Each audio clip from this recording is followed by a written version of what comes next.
The moment Jamal Carter stepped into the store that morning, he felt that tight pull in the air, like walking into a room moments after someone slammed the door. The fluorescent lights above flickered with a faint hum, but it wasn't the lights making his stomach churn. It was the eyes, cold, disapproving, watching. "You're late again," came the voice, sharp as broken glass. Gary Thompson stood near the customer service desk, arms crossed, face red with irritation. He didn't yell. He didn't have to. His words carried that special kind of venom, designed to slice deeper than any shout ever could. Jamal blinked, caught off guard. He looked down at his phone. 9:03 a.m. "I'm sorry, Mr. Thompson. The bus was late. It won't happen again." Gary stepped forward, his polished black shoes clicking ominously on the tile. He towered over Jamal, his graying mustache twitching with contempt. "That's what you said last week. And the week before that. You think this is some kind of joke?"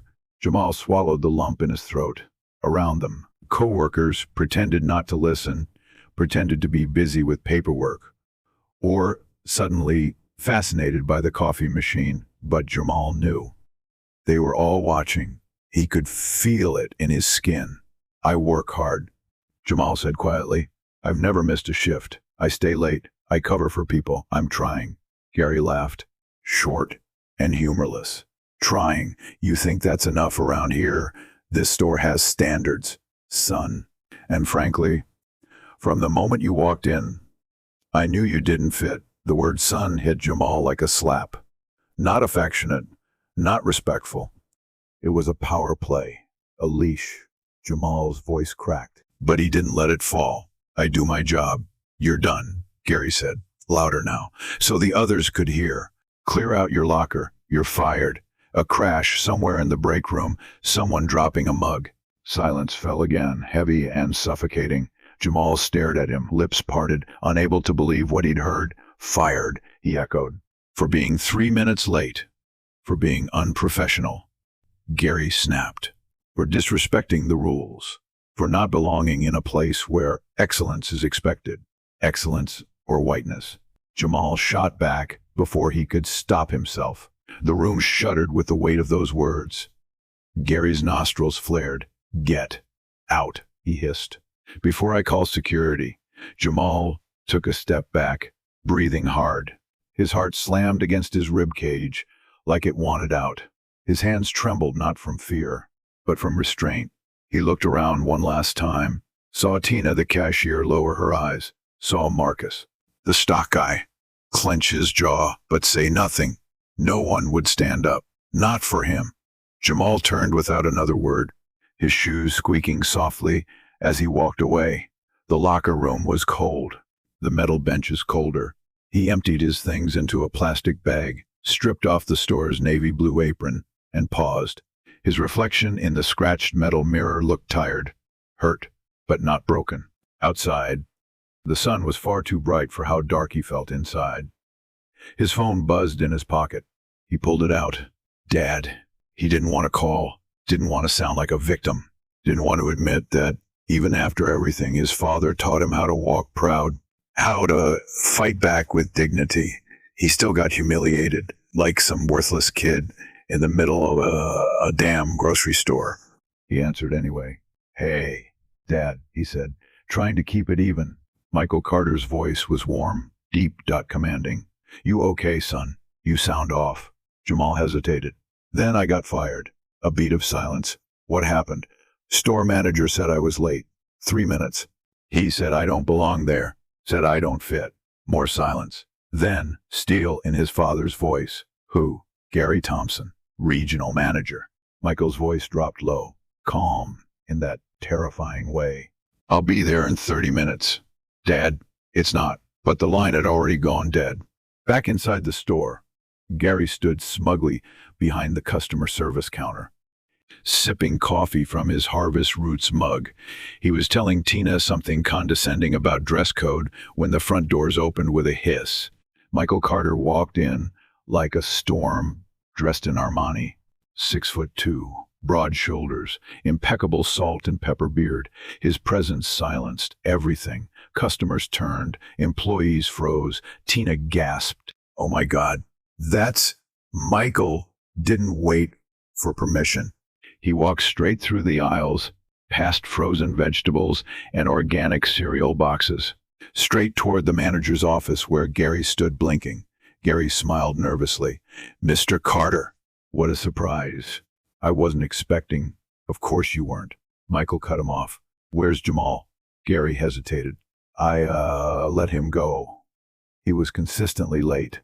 You fired my son, Michael said, his voice a blade. Gary's eyes widened. I didn't know he was your son. He didn't say he used a different last name. Because he wanted to earn respect, not borrow it, Michael snapped. And you decided, in your infinite wisdom, to humiliate him over 3 minutes. In public, Gary stammered, sweat forming. He didn't meet expectations, sir. And his appearance wasn't exactly in line with our image. Michael's eyes narrowed. Our image. Gary doubled down. We have standards. Dress code presentation. He wore a hoodie, a chain, looked well, not exactly professional. Michael stepped forward, inches away. Say it. Say what you mean. He looked black. Gary swallowed hard. I didn't mean it like that. But that's what you meant, Michael said, his voice low and thunderous. Let me be clear, the only unprofessional person in this store is the man who judged my son based on stereotypes and fired him for existing. Maybe I was too harsh. I can call him. Offer the job back, number Michael said. You won't be calling anyone, because you're done. Effective immediately. Gary's mouth fell open. Wait, what? I built this company to stand for equity, for opportunity. You've stained that. You're being replaced. Gary stepped back, stunned. You're firing me. Just like that. Michael leaned in, eyes blazing. You're lucky I'm not suing you. Gary's shoulders sagged. For the first time, he looked small. Michael turned to the gathered employees, who had come closer, eavesdropping in awe. My son Jamal is the reason I know the truth about what happens in these stores when corporate isn't watching. He's a better man than I'll ever be, and he's not going anywhere. Behind him, the doors opened again and Jamal walked in. He stood tall, proud, unapologetically himself. Michael smiled. Meet your new assistant regional director. Gasps rippled through the staff. Tina covered her mouth. Marcus grinned. And Gary, he walked past Jamal without a word, eyes to the floor. Jamal didn't look back. He was already walking toward his future. Jamal had never sat in a leather chair that cost more than his monthly rent. The smooth black upholstery creaked gently as he shifted his weight, trying to act natural. But nothing about this moment felt natural. Not the polished mahogany desk with his nameplate, Jamal Carter, Assistant Regional Director. Not the stunned silence that had followed his appointment. Not the stiff smiles from managers who now had to answer to him. He was 19, black, a former cashier who still wore sneakers with scuffed soles. And now he was in charge of a dozen stores, overseeing hundreds of employees, most of whom had never cared to learn his name before today. I don't want special treatment, he told his father that evening as they sat in the corner office, overlooking the city skyline. The glass shimmered with twilight, casting golden streaks across the floor. Michael leaned against the windowsill, arms folded, suit jacket off. You're not getting special treatment. You're getting responsibility. Jamal stared down at his hands. They're going to think I'm only here because of you. Michael smiled faintly. That's what they'll think. Until you prove otherwise. Jamal looked up. And if I fail, Michael's voice was firm, then you'll learn. And you'll get back up. The next morning, Jamal arrived at the flagship store on 6th Avenue, unannounced. No tie, no entourage, just a clipboard and a firm jaw. Inside, the manager, a tall man in his 40s named Clint Pearson, looked up with thinly veiled disapproval as Jamal introduced himself. You're Carter's kid, Clint said, as if it were a curse. Jamal nodded. Assistant Regional Director, I'm doing surprise visits all week. Clint grunted. Didn't realize we were under review. You're not, Jamal replied evenly. I'm not here to spy. I'm here to listen. Clint didn't respond, just turned and walked toward the break room without offering a tour. Jamal followed. The staff inside stiffened as Clint entered, then grew utterly silent when they saw Jamal. Some recognized him, some didn't, but all sensed the shift. Jamal cleared his throat. I want to hear from you, all of you, off the record, about what's working and what's not. A beat of silence. Then someone in the back, Carla, a Latina in her 50s who'd been there since the store opened, spoke up. We don't usually get asked. Jamal nodded. That changes today. Clint rolled his eyes. With all due respect, sir, this feels like a performance. We've got systems, protocols. The last thing we need is a teenager with a clipboard pretending to be a savior. A few employees exchanged awkward glances. Some looked away. Jamal didn't flinch. With all due respect, Clint, I've been screamed at by customers, ignored by coworkers, and fired in front of a dozen people in this very company. I've seen the systems, and I'm here to fix what's broken. He turned back to the staff. So again, talk to me. And they did. For 3 hours. One by one, they unburdened themselves about Gary, about being denied time off for religious holidays, about biased performance reviews, about being talked over, dismissed, passed over. Carla spoke again. People are scared to complain. If you do, they say you're difficult, or worse. A young man named Deshaun added, I asked about applying for assistant manager, was told to dress more clean-cut. Jamal wrote it all down. Clint watched with tight lips, arms crossed. When it was over, Jamal stood. I'm not here to shame anyone, he said. I'm here to start over, with you. And then he left. That night, the Roots plan was born. The email went out the next morning. Subject line, introducing Roots Body, a new initiative dedicated to restoring dignity and accountability within Harvest Roots. Each letter had meaning: R, respect; O, opportunity; O, outreach; T, transparency; S, safety. And at the bottom of the email, dot in bold, unmissable letters, lead contact, Assistant Regional Director Jamal Carter by noon. The company's internal chat system exploded. Some messages were skeptical. Here we go again. Another buzzword campaign. Let's see how long this one lasts. Some were outright mocking respect. From the kid who used to mop aisle 9. Betty got a bonus for inventing that acronym. But others, quiet ones, started replying in private threads. Thank you. I've been waiting for someone to care.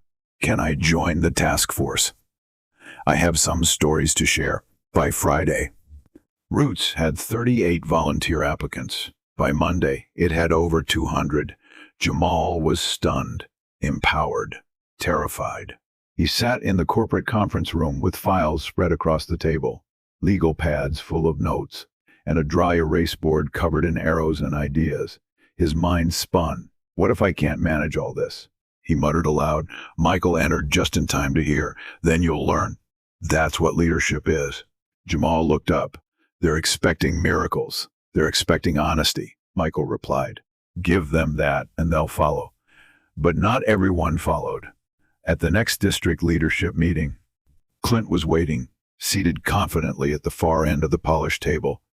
Around him were 5 other store managers, most older, mostly white, all silent, as Jamal entered the room. Jamal opened with his usual directness. Thanks for coming. I'd like to go over the Roots initiative, what it means, and how we're implementing it over the next quarter. Clint raised a hand. Before we do that, I want to address the elephant in the room. Jamal leaned against the table. Go ahead. Clint stood. I've been with Harvest Roots for 17 years. I've trained most of the managers here. I've upheld our standards, kept our turnover low, and I've done it without needing a PR stunt. Jamal said nothing. Let him talk. Clint pointed directly at him. You're here because of your father. Let's not pretend otherwise. And now you're pushing policies that accuse every long-time employee of discrimination. That's not leadership. That's theater. There was a murmur around the table. Jamal kept his voice calm. You think I'm here to perform. I think you're here to prove something. Clint shot back. To make a name. And you're doing it by tearing down everything that built this company. Jamal took a breath. I'm not tearing anything down. I'm exposing what's already broken. And if that makes you uncomfortable, you should ask yourself why. Clint smirked. Careful. That sounds like gaslighting. Jamal looked around the room. Anyone else feel this way? Silence. Then Rhonda, the manager from East 12th Street, a black woman in her 50s, cleared her throat. I've been silent for too long. What Jamal's doing, it's overdue. I've watched employees passed over, talked down to, dismissed. Roots isn't a PR stunt. It's a mirror. The tension shifted. Clint sat back, clearly annoyed. Fine, but don't expect me to play along. Jamal smiled slightly. I don't expect you to play. I expect you to lead or step aside. After the meeting, Rhonda approached Jamal privately. I meant what I said, she told him. But just know Clint's not the only one watching. Some of them want you to fail. Jamal nodded, jaw clenched. I know. And if you do, she added, they'll use it as proof that change isn't worth it. That night, Jamal sat alone in the dark, staring out the window of his high-rise apartment. The city buzzed below, lights flickering like stars trying to break through smog. He turned off his phone, ignored the news alerts, the emails, the pressure. He closed his eyes and remembered his first day stocking shelves. No one had smiled at him. No one had said his name. He remembered telling himself, work hard, keep your head down, don't make trouble. Now he was the trouble.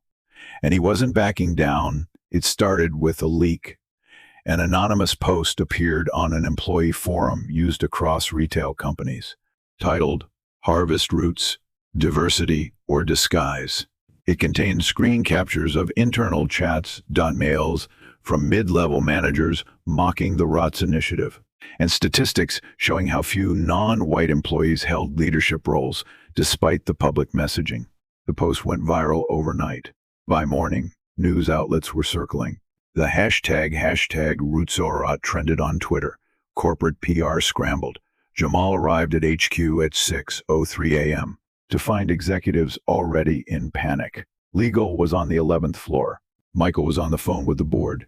The entire building smelled like sweat and fear. In the boardroom, Jamal took the floor. I'm not here to cover this up, he said. We own it. We take responsibility, and then we fix it. A VP scoffed. You're asking us to hang ourselves. I'm asking you to rebuild something worth trusting. Easy for you to say, someone muttered. You're the CEO's son. That's silence again. That knife to the gut kind. Jamal didn't flinch. I earned this seat. You just can't accept it, because I didn't come in wearing a Brooks Brothers tie. Michael stood beside him.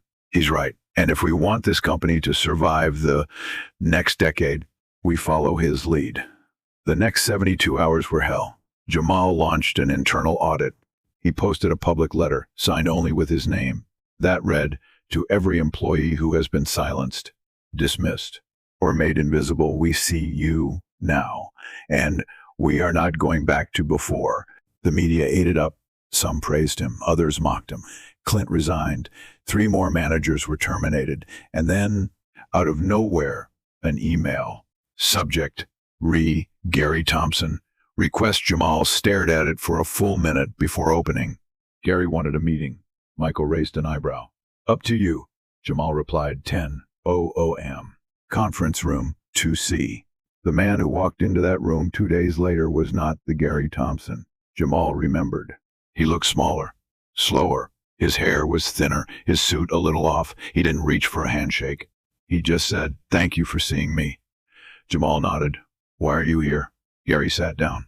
Because I realized the man I was is the reason we're in this mess. And because you deserve to hear me say I was wrong in person. Jamal waited. Gary inhaled. I judged you, not your work ethic, not your performance, just you. And when I got fired, I blamed you. But I've spent the last few months reading, listening, unlearning. He pulled out a folder and slid it across the table. Recommendations, he said, for manager training. Real training. From someone who made all the mistakes. Jamal stared at him, then opened the folder. It was detailed. Personal. Honest. You don't want your job back? Jamal asked. Gary shook his head. No. Just a shot at making it right. Jamal looked at him for a long time, then nodded. People don't get to walk back into the light, Jamal said, unless they show they've earned it. Gary met his eyes. I'm trying. Jamal stood. Then walk with me. They walked the floor of the original flagship store together, the same one Jamal had been fired from. The same one now covered in murals celebrating employee stories and diverse faces. Customers browsed. Employees laughed. No one looked away when Jamal passed. They looked up and smiled. Later that afternoon, Jamal stood on the main stage of the annual company summit. Thousands of employees from across the country watching, in person and online. He wore no tie, no suit, just a navy polo. His original name tag clipped to it. He cleared his throat. I was fired in this company, publicly, for being 3 minutes late, for being too black, too loud, too urban. The crowd was still, but I wasn't the only one. So many of you were passed over, shut down, told to shrink yourselves. You were punished for being different, for being real. He paused. And I promised myself I'd never forget that feeling. He looked into the lights, into the sea of faces. I'm not here to pretend I fixed everything, but I'm here to say this. We're not going back. We're not silencing anyone ever again. You matter. And I see you. The applause was thunderous. But Jamal didn't smile for the cameras. He smiled when he looked down and saw Tina from the front store, Marcus from the stockroom, Rhonda from East 12th, Gary standing quietly in the back, clapping eyes glassy, and Michael, off to the side, hands folded, pride written in every line of his face. Later that evening, Jamal sat alone on the store rooftop, legs dangling off the ledge, a soda in one hand, the city below buzzing with lights and stories and chaos. Michael joined him in silence. Jamal said, "They didn't clap for me. They clapped for themselves, for being seen." Michael smiled. "That's what real leadership does." Jamal looked at his hands, calloused, honest. He had once been fired like trash. Now he was building something that couldn't be taken from him. He was not just the CEO's son. He was the man who made them all listen. And in that moment, on that rooftop, under that sky, he belonged. 3 months after the summit, Jamal stood in his office and stared at the framed photo on the wall. It wasn't of him or of his father. It was a grainy, unedited shot someone had taken during the employee summit, the moment he stood on stage with his hand over his chest. Behind him, hundreds of employees clapped, but Jamal wasn't looking at the crowd. He was looking down, as if the weight of everything had just hit him in that second. And it had, because leading in the spotlight wasn't the same as leading in the shadows. The post-summit glow faded quickly. Headlines moved on. Reporters chased newer, louder stories. But inside the company, resistance began to harden like concrete. Anonymous complaints rolled in weekly now. The ROTS team is just a diversity quota circle. Hard to feel heard when leadership is too busy playing social justice. Morale's down. People are afraid to joke around without getting reported. One memo from a store in Florida referred to Jamal as the woke watchdog. He laughed when he first read it. Then he felt sick. "I thought we were getting somewhere," he told Rhonda over coffee one evening. "You are," she said. "But change doesn't stay permanent until it threatens power." That's when they fight back. The real blow came 2 weeks later. An investor, big one, silent majority stakeholder. He wanted Jamal out. He didn't say it directly, but the message was clear in the closed-door meeting with the board. "Great optics," the investor said, his gold cufflinks glinting in the light. "But is he scalable, sustainable?" One of the board members tried to push back. "Employee engagement is at an all-time high, but profit margins dipped this quarter," the investor countered. "Coincidence?" Jamal didn't flinch. He waited, and then calmly asked, "Are we measuring success by quarterly profits or long-term health?" The investor's face stayed stone cold. "We're measuring by value. I'm adding it," Jamal said. "You just haven't learned how to calculate it yet." After the meeting, Michael pulled him aside. They're testing you, he said. They want you to lash out, lose control. Jamal clenched his jaw. Let them test me. I don't bend for cowards. But behind closed doors, Jamal knew what this was. This wasn't about numbers. It was about power. And so he adapted.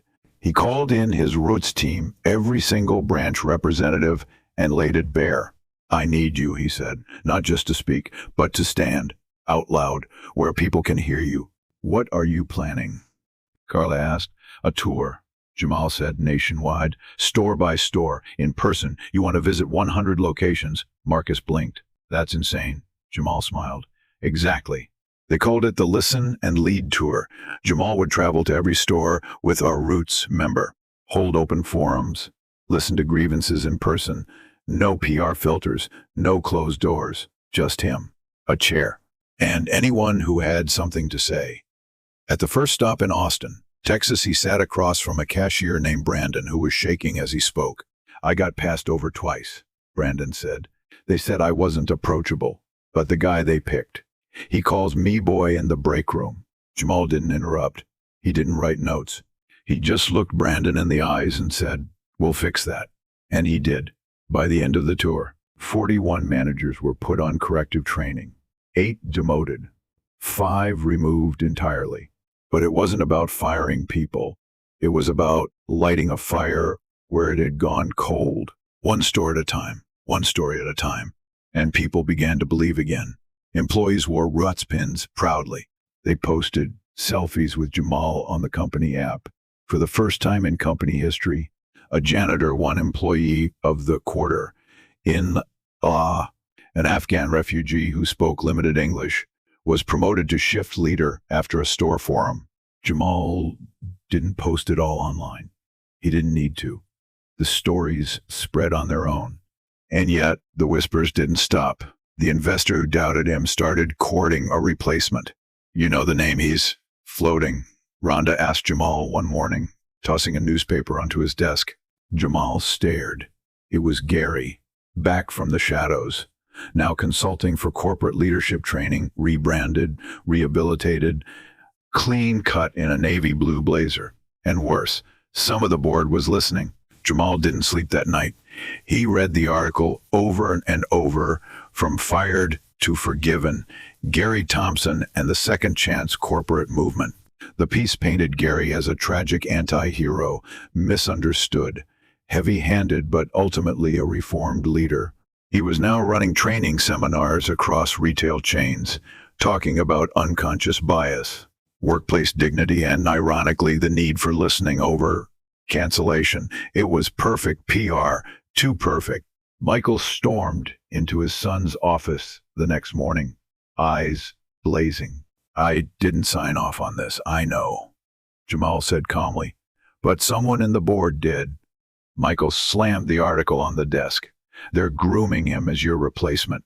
He plays humble, sounds educated, sprinkles in just enough remorse to make people forget what he did. Jamal leaned back in his chair. It's not him I'm worried about. Michael frowned. Then what? It's the people who want to believe him. Michael stared, then slowly nodded. So what's the move? Jamal didn't answer right away. He looked out the window at the city. Below every window, a life. Every face, a different story. The company wasn't just a brand anymore. It was a movement. And movements could be hijacked. Schedule a debate. Jamal said at last. Michael blinked. What? Put us on the same stage. Let them see us side by side. Michael raised a brow. You're sure? No. But I'm ready. The corporate summit hall was packed. Employees flew in from 40 states. Cameras were set. Journalists elbowed for angles. The event was marketed as a dialogue on restorative leadership, a neutral title for what everyone knew would be war. Jamal arrived in a black shirt. No tie, no jacket, just the same understated elegance he always wore. He wasn't flashy. He didn't need to be. Gary walked in 5 minutes later. Dark blue blazer, white button-up, slacks, shined shoes. He looked like every motivational speaker from a TED Talk, thumbnail, polished, rehearsed. The moderator introduced them both, then handed Gary the mic first. Thank you, Gary said with a warm smile. It's surreal to be back. And humbling. I've made mistakes, big ones, and I'm not here to deny that. But I'm also not here to pretend like I'm the villain in someone else's story. I'm here because I believe people change. And when we demonize those who stumble, we forget they're human too. Soft applause rippled through the audience. Gary looked right at Jamal. I wronged you, he said, and I apologized privately. But now I do it publicly. I was wrong about how I treated you, about what I thought you represented. You deserved better. A beat. Then he turned to the crowd. But so does everyone, even the ones who made mistakes. Jamal took the mic next. He stood still for a long moment. Forgiveness, he said slowly, isn't the same as trust. The room fell quiet again. Gary did wrong by me. That's true. But what matters more is how many people watched him do it and did nothing. How many others in this room had a Gary in their lives, or still do. He scanned the faces in front of him. Roots wasn't built to punish. It was built to protect. To protect the young black woman who gets passed over for promotion, the immigrant father whose accent gets mocked during team huddles, the non-binary cashier who's forced to wear a name tag with the wrong name. Applause swelled louder. Jamal leaned forward slightly. Redemption is real, but it isn't something you declare. It's something you prove, and with respect. Gary showing up in a suit with a microphone doesn't prove anything. Gary looked down. His jaw tightened. I don't want to erase your growth, Jamal said, but I won't let you market it either. He stepped back, mic down. The crowd erupted. It wasn't the kind of applause people gave for speeches. It was the kind they gave when they saw themselves defended, when they felt less alone after the summit. Gary didn't speak to the press. He exited quietly through a side hallway. Jamal meanwhile met with employees for 3 more hours, answered questions, took notes, took photos with the janitor team, hugged Rhonda when she cried from pride. Michael approached him quietly at the end. You've done what no one else in this company's history has done, he said. You changed the culture. Jamal exhaled, tired but lighter. Not alone, he said. And not finished. Weeks passed, then months. The board backed off their replacement agenda. The investor who doubted Jamal sold his shares and moved on. Roots became a model used in 3 other major retail chains. Jamal kept walking floors, kept riding buses to surprise check. Stores in the Bronx and Baton Rouge. He never let the weight of his title silence the voice he built in the aisles. He was no longer the CEO's son. He was the company's soul. And then, one day, Jamal received a letter. No stamp. Just slid under his office door. It was handwritten. Jamal, I got a job teaching ethics at a community college. Crazy, right? Maybe I finally figured out who I was supposed to be. After all this time, thanks for not destroying me. You could have. Maybe you should have. But instead, you gave me the chance to see who I really was. That's what leadership does. Good luck out there. Keep walking. GT. Jamal folded the letter, slid it into the back of his desk drawer beside his first name tag, then got up and walked out of the office into the break room where a new hire was, sitting alone with a sandwich, hoodie up, earbuds in, looking like the world had forgotten him. Jamal walked over, sat down. You knew. The kid blinked, surprised. Yeah, welcome, Jamal said, extending his hand. The kid looked at it, then slowly shook it. I'm Jamal, he said. I know. The kid whispered. You're the reason I applied. Jamal smiled. Not for the cameras, not for headlines, just for that moment. Because this was it. This was the work, not the stage, not the title, but that handshake, that recognition, that new beginning, again and again and again.